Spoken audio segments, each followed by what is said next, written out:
Հանրությունը պիտի իմանա, որ այստեղ կա երկու հարց։ Կա Հայաստանի Հանրապետություն եւ նրա ազգային շահերի պաշտպանություն, որը ներկայացնում է վարչապետը տվյալ պարագայում, վաղը կարող ուրիշը լինել եւ այլն, այս անձի վրա չկենտրոնանանք, եւ կա գողապետություն, որը եղել է ռսակոց եւ ռսասպասարկու։ Դրա համար էլ ազատ գողացել են, երկիրը թալանել են, ոսկվայից այդ հնարավորությունը տրվել է։ Սրանք իհարկե ուրեմն երկու թևով են եկել։ Մեկը Ելցինյան թևն է, որը դեմոկրատական էր, չագերտավոր, որոշ չափով այո, բայց քայքայվածության դեմոկրատիա էր, դա Կերենսկու դեմոկրատիան չէր կամ ժողովրդավարությունը ցարից հետո։ Ուրեմն որոնց կապավորն էր Գալինա Ստարավոյտովան էր, կապավորն էր Ելցինից Լևոն Տեր-Պետրոսյանն եւ կառավարվում էին։ Իհարկե, բայց մեր խնդրեմ Արցախյան խնդիր օբյեկտիվ էր, եւ մեր ժողովրդի դժգոհությունը օբյեկտիվ էր։ Հիմնես են ներկայացնում, ասում առաջ լավ էր իրար հետ ապրում էինք, առաջ լավ չեք ապրել իրար հետ։ Հիմա հարցերի հետ խեղաթյուրում պետք չի անել։ Ադրբեջանական, թուրքական տարրը, եթե նայում եք տարերի պատմությունով, օրվա պատմությունով, անընդհատ հայությանը կոտորելով դուրս է մղել։ Այդ լավ չի։ Այն ժամանակ են գողություններ եղել, մարդասպանություն, հայերի սպանություն Ստեփանագերդում։ Այդ ոնց է իրար հետ համերաշխավորել, պետք չի ծայրահեղություններ մեջ ընկնել։ Այսինքն հիմա սխալ ուրիշ ձևով։ Հիմա բայց մենք կառավարվել ենք, դա եղել առաջին Լևոն Տեր-Պետրոսյանն իր միջավայրով, բայց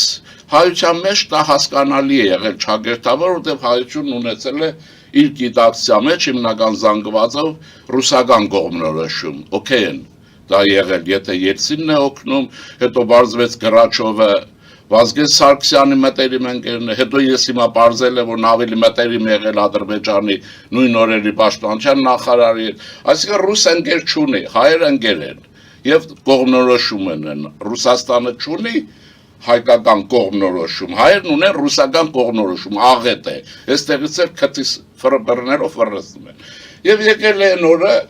երբ որ պետք էր, որ Ռուսաստանը այս Արցախյան հարցը որը օբյեկտիվ է հիմքի մեջ, բայց որը ինքը կառավարում է կոնֆլիկտը տարբեր ձևերով, տարբեր մարդկանցով եւ Զորիկ Բալայանի գաղափարախոսությամբ հիմնականում չկացել է, գոյություն չունի, մեջտեղ բերեք այս մարդուն եւ այդ կլանի պարագլուխներին նրանց պիտի բերել, ոչ թե մեզ։ Հիմա ինչն եմ ասում, այս եկել է եւ երբ որ Ռուսաստանին պետք էր որ ներխուժեր Ուկրաինա, թիկունքը պիտի ապահով լիներ եւ Ադրբեջանի հետ հիշեք Մոսկվայում Արցախյան 44 օրյա պատերազմից առաջ Ալիևն ու Պուտինը հանդիպեցին եւ համագործակցության փաստաթուղթ ստորագրեցին եւ հարձակվեց Ադրբեջանը մեր վրա, այդ նույնն է, ինչ որ 39 թվականի օգոստոսի 23-ին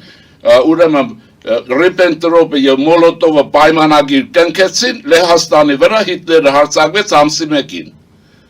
Էլ օքեյ, հա, այստեղ էլ վիճելու բան չկա, յետ ով որ ուզում է վիճել, դա հայ չի։ Երկրորդը չեմ ասում, բանով վիրավորելու համար չեմ ասում, ավելի շուտ ասեմ ուղեղ չունի,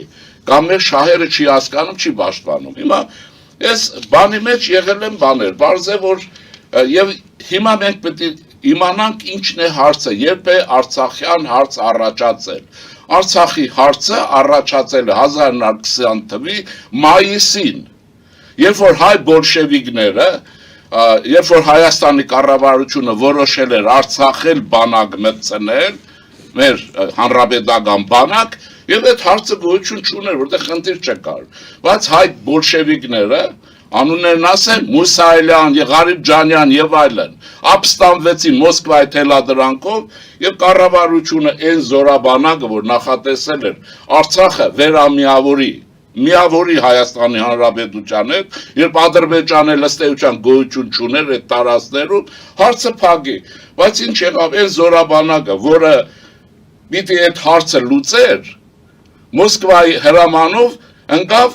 այդ ապստամբություն կոչված խռովությունը ճնշելուն։ Սարիղամիշը մերն էր, Կարսը մերն էր, Ալեքսանդրապոլը մերն էր, Նոր Բայազետը մեկն էր, եւ այդ զորաբանակը տեղաբաշխվեց տարբեր ձև ռսակոց հայությանը զսպելու, հասկացնելու, որ եղբայրին չեք անում, սա ձեր պետությունն է, ինչ եք ուզում, եւ այսպես առաջացավ Ղարաբաղի հարց։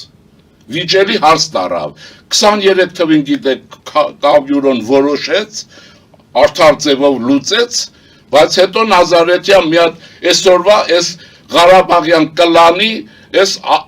բարագլուխներ, ես Արցախայություն նկատի չունեմ, նկատի ունեցեք սա, այս Նազարեթյան կոչված մի ողորմելի երկրորդ օրը ամսի 5-ի քվեարկության անցավ Ադրբեջանի մեջ թողնելու որոշմանը, որտեղ 4-ին, երբ արդար քվեարկություն էր եղել, Մոսկվան համաձայն չեղավ, չէ ասեց, սա պետք է տակ, ոչ թե քվեարկություն, դեմոկրատիա եւ այլն, երկրորդ քվեարկությունով տրվեց Նազարեթյանը անցավ եւ առաջացավ Ղարաբաղի հարց, այս տարավ վիճելի հարց, դա Արցախը դուք գիտեք, որ դա դաշտային Արցախ կա, լեռնային Արցախ կա, լեռնային առանձնացվեց, դարձվեց լղիմ, Արանքը ստեղծվեց քրդական ինքնավարություն շրջանը Լաչինի, թե տարօրինակ էր թե ինչու, որպեսզի Հայաստանից կտրվի, կտրեցին Հայաստանից քրդական շրջանով Գորիսի հատված, որոշ ժամանակ հետո լուծարեցին Լաչինը քրդերով, եւ մենք ընդմիշտ հեռացանք Արցախից, Արցախը հեռացավ եւ Մոսկվան, այդ ռումբը պահեց իրեն երբ որ պետք էր, պայթեցնում էր 65 թվին բողոքներ եղան միացրեք, որտեղ Ադրբեջանի հետ հարցեր կան ճնշման Թուրքիայի եւ այլն։ Նայեցեք 60-ական թվականներին ակտիվացավ, չէ՞ լղիմի հարցը։ Այն նամակներ, բաներ որ կա։ Դա շրջանն է, որ հայերը գրոհեցին օպերայի վրա եւ իրավունք ստացան ուրեմն ցեղասպանության ակտը նշելու։ Այդ ոչ շրջան, երբ այդ ռուս-թուրքական հարաբերությունները վատացան։ Մեզ առիթ եղավ։ Հա, բայց այստեղ հերոսներ կան, օպերային ապագիներն եք ջարդել, તો գալատ է կարել, օպերայի ապագիները ջարդելուց Հայաստանին է վնաս եղել։ Հետո եւ ազգային հերոսներ դառան, հետո դրանք դառան նաեւ այս պետության հիմնադիրներ էս մարդիկ։ Եվ նայում եք կոնտեքստը, որտեղ առանց կոնտեքստի այդ ժամանակին հարաբերություններ էին ՆԱՏՕ Վարշավայի պայմանագիր, կոնկրետ Թուրքիա ՍՍ վատթարակցած պայմաններ են եւ հրահրեցին հայկական հարցը, ինչպես որ պերեստրոյկայից հետո հրահրվեց Արցախի հարցը, որտեղ կրակը կար էժացերին։ Եվ այսպես եկավ հանգեց 44-օրյա պատերազմի,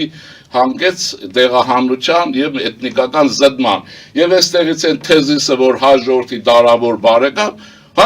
դարավոր բարեկամ Ռուսաստանը երբեք չի եղել։ Նա եղել է մեկը, որը հայկական մատերիալը օգտագործել է ուրեմն թուրքերի հետ հարաբերության մեջ։ Այսօր էլ ինչու է այսպիսի կատաղությամբ կռիվ մեղում հիբրիդային պատերազմի, չէ Հայաստանի դեմ, կասկած ունեք, ինչու, որտեղ այսօր ինքը ազատ չի կար, Հայաստանում իշխանությունը ազգային պետական է, չի կարողանում օգտագործել Թուրքիայի դեմ, Արցախյան բանից հետո, եւ իր պրոքսիներին հանել լցրել է փողոցներ, սկզբից նայեցեք, մեր ժողովուրդը պետք է իմանա, ով ապստամբեց պետության դեմ, պատերազմում տանուլ տված գլխավոր շտաբը, ես ասում եմ աշխարհում է Քարչյանը, պատերազմով է գլխավորում, պրեմիեր-մինիստրը Չերչիլն է ղեկավարում Անգլիայի պատերազմը, թե բանակի գլխավոր շտաբը,